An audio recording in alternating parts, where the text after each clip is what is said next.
we have systems that work, right? Yes. For example, instead of ogochangia bantu for matanga, we have what we call life insurance. No nyega Kenya life insurance nero, right? Correct. Ogochangi gakia bashimiwa wale America, so you are telling me that they're expected to go to how many matangas in their constituencies? Because if you don't show up, then they say correct.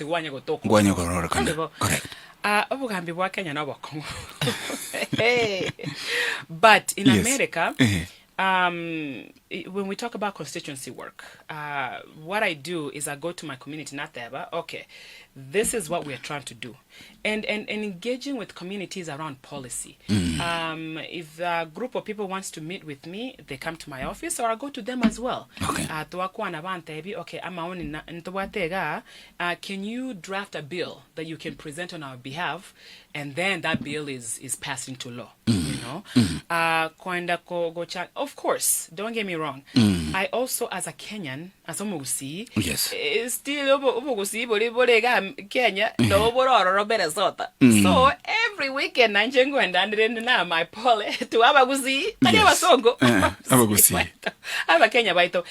But also that's good, because it allows us to be together. America tunashughulikia so many things.